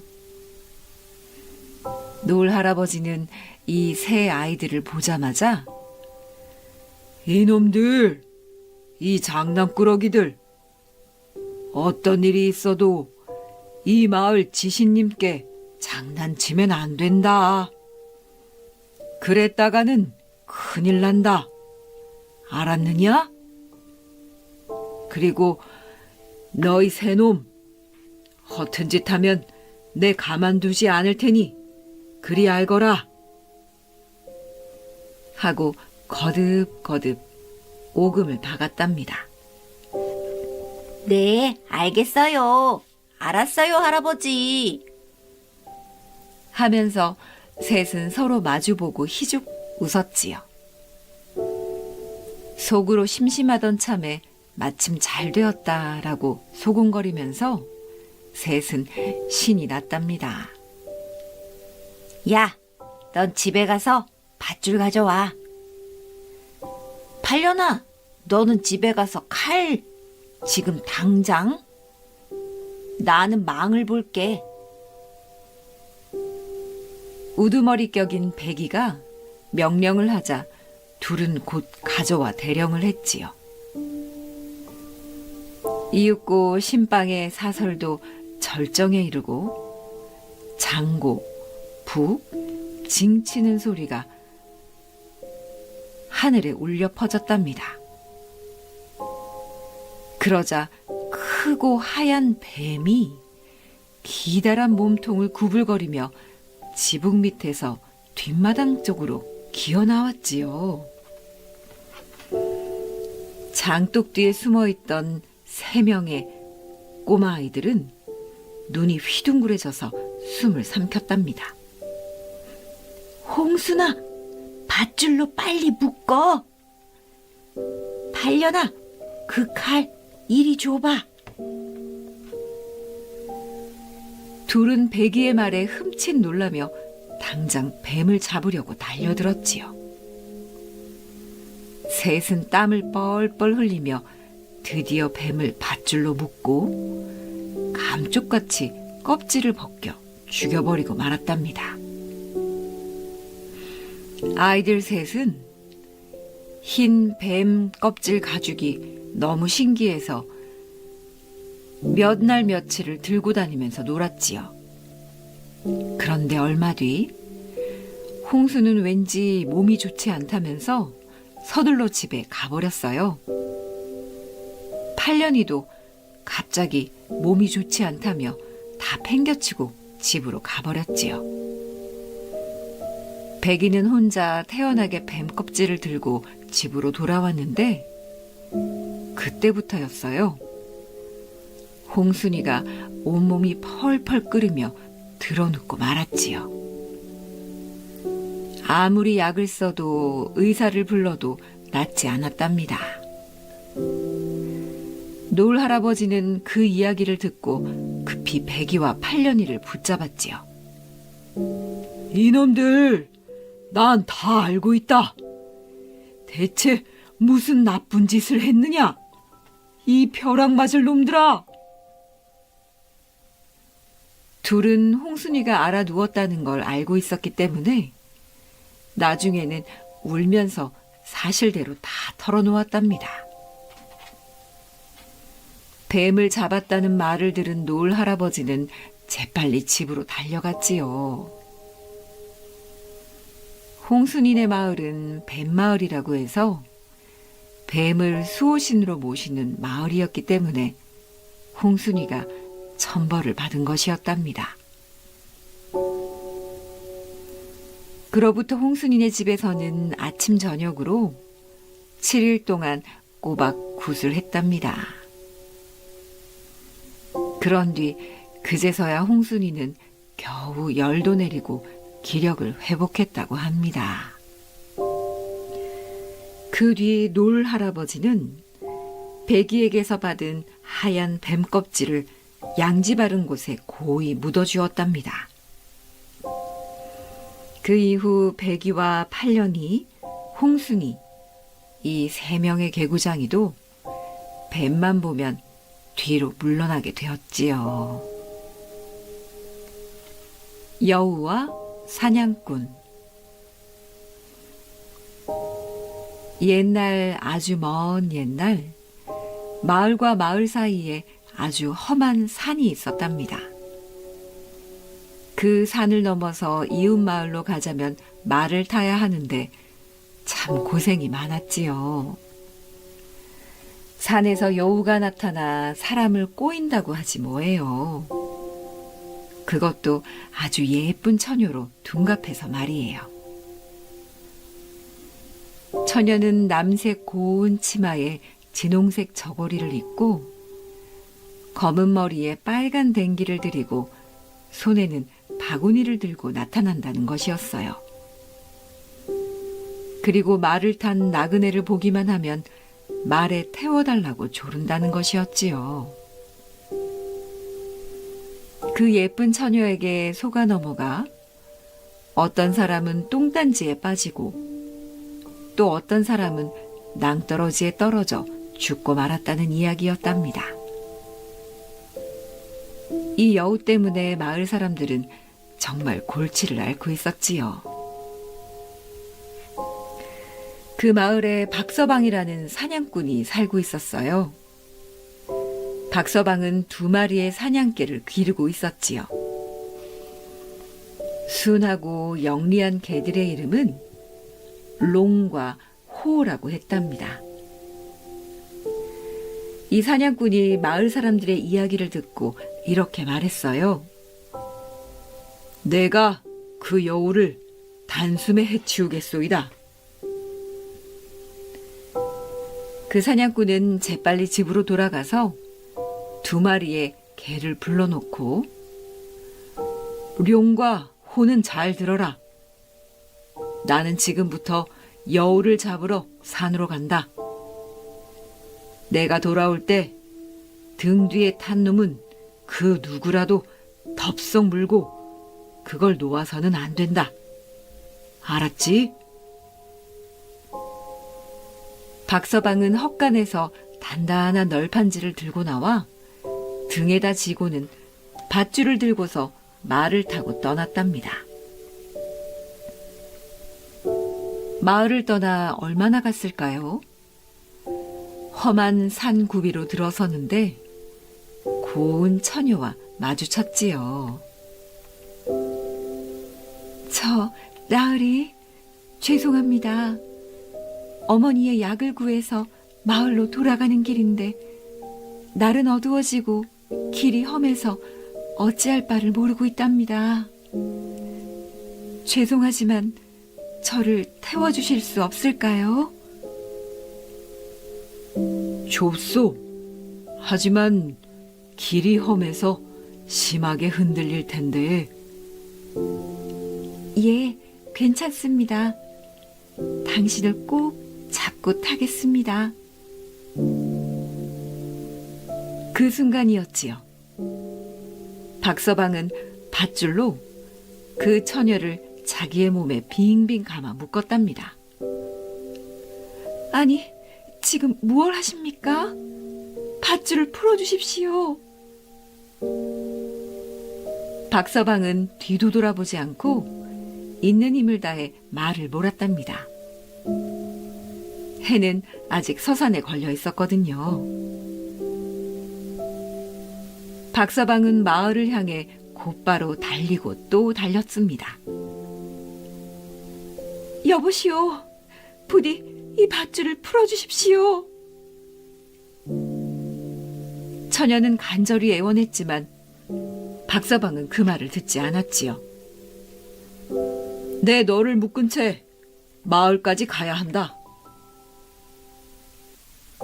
박서방은 이렇게 외치며 바람처럼 달렸지요. 처녀의 긴 머리카락은 녹아서 뿔뿔이 흩어지고 치마 저고리는 벗겨지고 눈은 머리 끝까지 치켜 올라가고 입은 귀 밑까지 찢어지니 정말로 지독한 꼴이었을 거예요. 이놈, 나를 풀어놓아라. 안 그러면 이 손톱으로 찢어 죽이고 말겠다.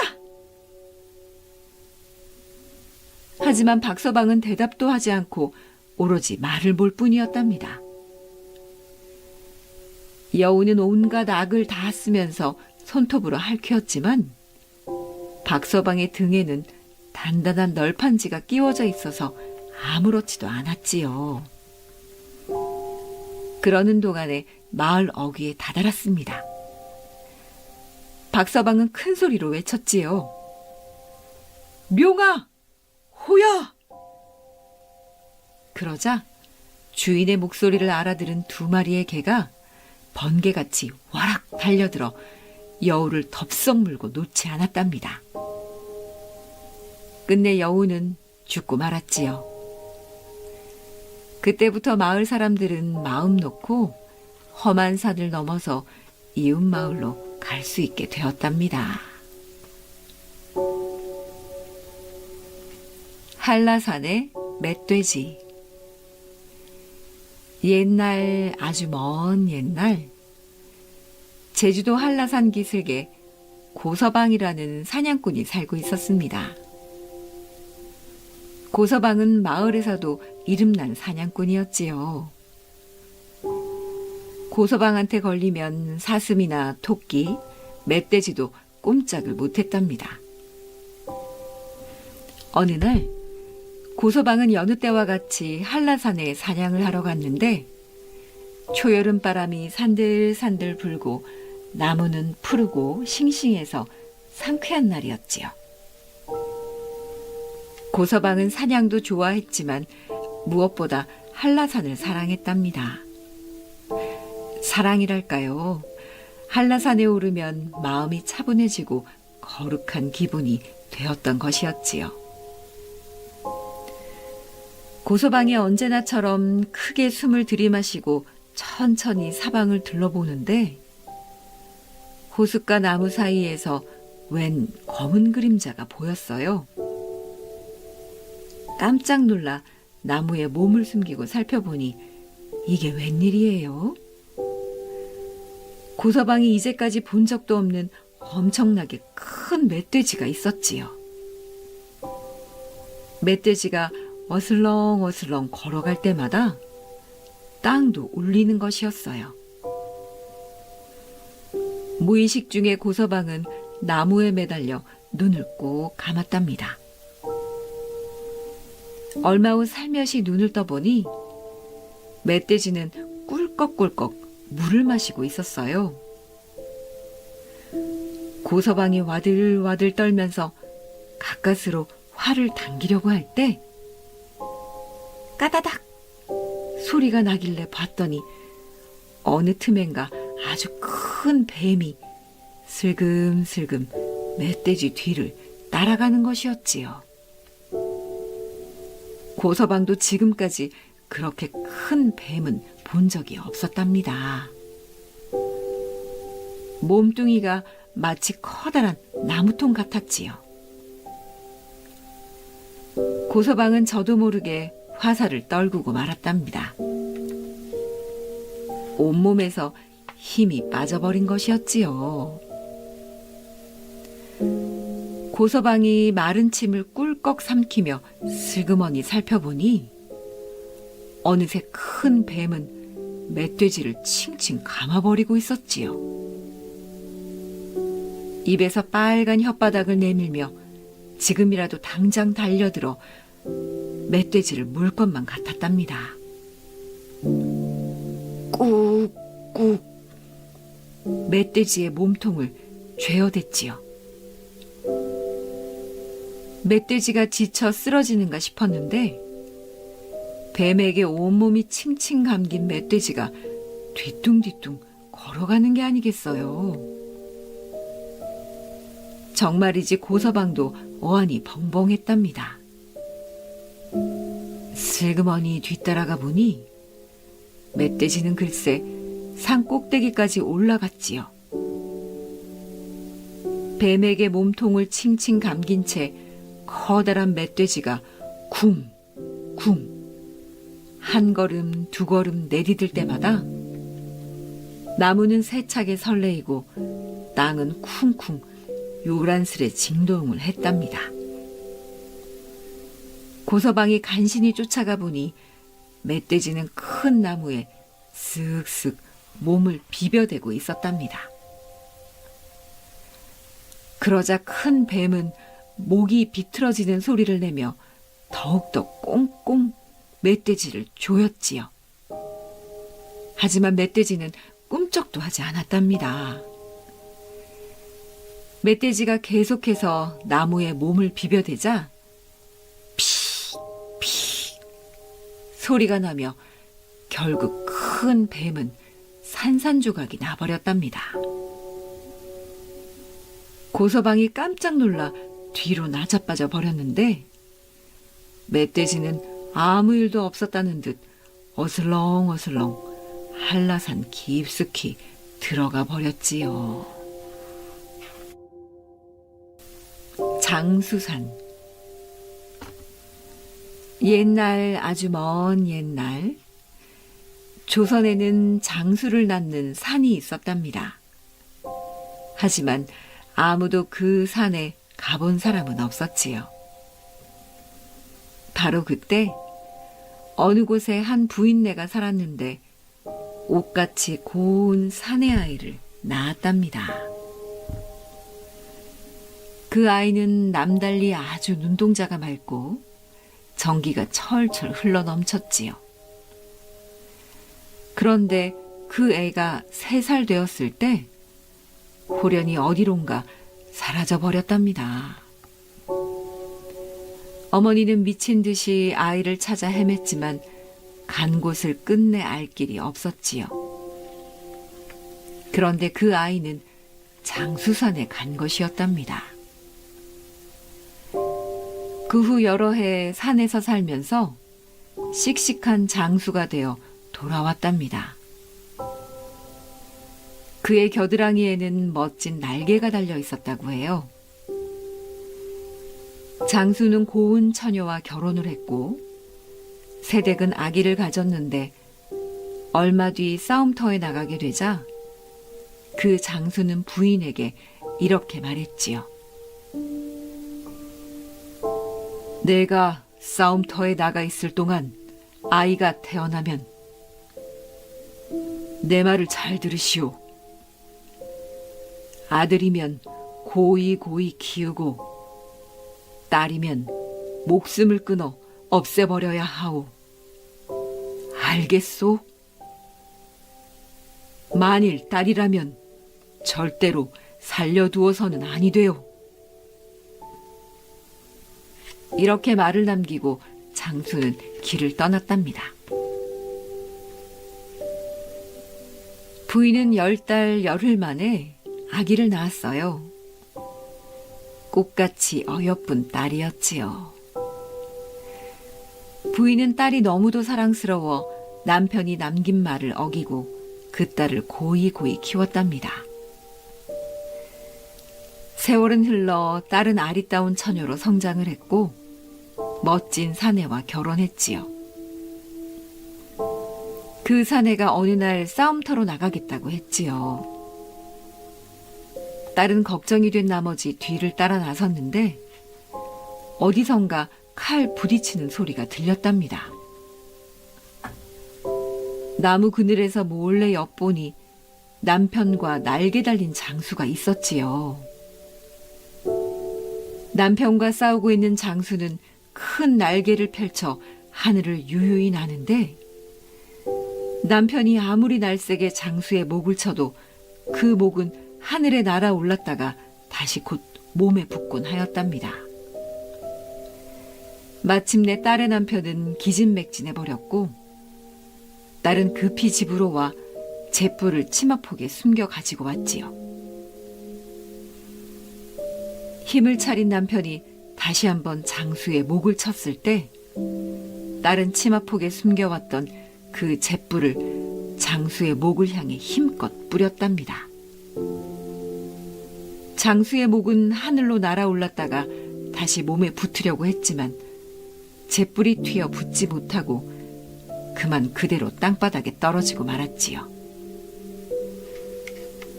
딸의 뒤를 따라왔던 어머니는 그걸 보고 슬프게 울면서 남편이 남긴 말뜻을 그제서야 깨달았다고 합니다.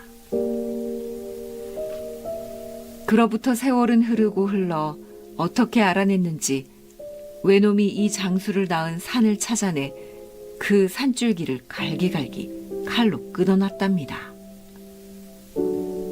그때 산에서 엄청난 피가 줄줄 흘러내렸는데 사람들은 그걸 보고 매우 한탄했지요. 그렇지만 하나의 줄기만은 끝내 끊지 못했다고 합니다. 며느리와 큰 쥐. 어느 고을에 부자가 살았습니다. 어느 날 부엌에 쥐 한 마리가 들어왔어요. 부엌에 들어온 쥐는 바싹 말라 있었지요. 얼마나 먹지 못했으면 저렇게 바짝 말랐을까. 그 집 며느리가 쥐를 불쌍히 여겼어요. 그래서 밥을 조금 주었지요. 쥐는 맛있게 밥을 먹었답니다. 밥을 다 먹은 쥐는 쪼르르 구멍으로 들어갔어요. 쥐는 매일 끼니 때마다 부엌으로 나왔어요. 며느리는 그때마다 거르지 않고 꼭 밥을 주었답니다. 그런데 쥐에게 준 밥은 시아버지의 밥이었어요. 며느리는 시아버지에게 들어야 할 밥을 쥐에게 몇 숟갈 퍼주었던 것이었지요. 며느리는 쥐에게 이렇게 밥을 1년이나 주었어요. 그런데 어느 날이었어요. 을에 나타나야 할 쥐가 나타나지 않았지요. 웬일일까? 병이 난 건 아닐까? 며느리가 궁금해했어요. 그러나 더 이상 기다릴 수 없어 밥상을 들고 시아버지에게로 갔지요. 아니, 이게 어찌 된 일이지? 며느리는 깜짝 놀랐어요. 정말 이상한 일이 생겼거든요. 시아버지가 둘이라니. 방 안에는 똑같은 시아버지가 2명이 앉아 있었어요. 며느리는 어느 쪽에다 밥상을 놓아야 할지 몰랐지요. 한참을 망설이다 에라 모르겠다. 가운데다가 놓자. 며느리는 한가운데다 밥상을 놓았어요. 그러고는 두 사람을 슬그머니 살펴보았답니다. 진짜 시아버지는 어느 쪽에 앉아 계실까? 하지만 정말 모를 일이었어요. 너무나 똑같이 생겼거든요. 진짜와 가짜 두 시아버지는 그날부터 서로 싸우기 시작했어요. 내가 진짜야. 아니야, 내가 진짜야. 서로 진짜라고 우겼지요. 집안은 발칵 뒤집혔어요. 참으로 어이없는 일이 일어났기 때문이었죠. 가족들은 진짜와 가짜를 구별할 수 없었답니다. 서로 싸우다가 힘센 시아버지가 이겼지요. 힘이 약한 시아버지는 그만 쫓겨나고 말았어요. 세상에 어찌 이런 일이 다 있나? 집에서 쫓겨난 진짜 시아버지는 길을 가다가 산마루에 쉬면서 신세 타령을 했어요. 집을 쫓겨난 지 1년이나 되었답니다. 도대체 어떤 놈인데 남의 집에 뛰어와서 주인 행세를 하다니. 이건 정말 어처구니 없는 일이야. 너무 억울해. 집을 쫓겨난 시아버지는 혼자 중얼거렸지요. 그때였어요. 갑자기 아름다운 여자가 나타났어요. 할아버지, 너무 걱정하지 마세요. 할아버지의 딱한 사정을 알고 찾아왔답니다. 나의 딱한 사정을 알다니요? 쫓겨난 시아버지가 되물었어요. 똑같은 주인이 하나 더 들어와 쫓겨나셨지요? 진짜 주인이 쫓겨나고 가짜 주인이 지금 주인 행세를 하고 있잖아요. 아니, 그걸 어떻게 물속을 들여다보듯 훤히 다 아는 겁니까? 다른 것 더 묻지 마시고 제가 하라는 대로 하시면 됩니다. 그렇게 하겠소. 쫓겨난 시아버지는 고개를 끄덕였어요. 이 고양이를 집으로 가져가십시오. 아니, 고양이를 왜요? 이 고양이를 사랑방에 있는 주인 행세하는 사람 앞에 놓으세요. 여자는 고양이 한 마리를 쫓겨난 시아버지에게 주고 사라졌어요. 정말 괴상한 일이구나. 내 사정을 어이 이리도 잘할까? 또 느닷없이 나타났다 갑자기 사라지니 꼭 귀신에게 홀린 것 같군. 쫓겨난 시아버지는 이렇게 중얼거렸어요. 그리고는 고양이를 안고 집으로 돌아갔지요. 이 늙은이야, 어디 가서 죽든지 하지. 죽지 않고 왜 우리 집에 또 찾아왔어? 썩 나가거라. 집에 있던 시아버지가 욕설을 퍼부었어요. 못 들은 척하자. 쫓겨난 시아버지는 슬그머니 도포자락에서 고양이를 꺼내놓았지요. 고양이는 집에 있던 시아버지에게로 달려가서 물어젖 쳤어요. 방 안에 있던 시아버지는 그만 커다란 쥐로 변해 죽고 말았지요. 바로 가짜 시아버지였던 거예요. 이 광경을 본 며느리는 그만 까무라치고 말았어요. 온 식구들이 며느리를 깨웠어요. 며느리는 겨우 정신을 차렸지요. 얘 며느리야, 어떻게 된 거니? 시어머니가 물었어요. 며느리는 지금까지의 일을 바른 대로 말했지요. 가짜 시아버지는 며느리가 매일 밥을 주던 바로 그 쥐였답니다. 이런 고약한 것이 있나? 어떻게 시아버지가 드실 밥을 쥐에게 줄 수 있어? 시어머니는 화가 머리끝까지 치밀었어요. 어머님, 잘못했어요. 듣기 싫다. 이 집에서 썩 나가거라. 시어머니의 화는 풀리지 않았지요. 며느리는 그만 그 집에서 쫓겨나고 말았답니다. 사람으로 둔갑한 쥐를 물어 죽인 고양이는 어떻게 되었을까요? 그 고양이는 예쁜 여자로 변해서 하늘나라로 올라갔대요. 아무 나쁜 뜻 없이 쥐에게 밥을 준 며느리는 불효를 저지르게 되었던 것이었지요. 그런데 며느리가 나쁠까요? 쥐가 나쁠까요?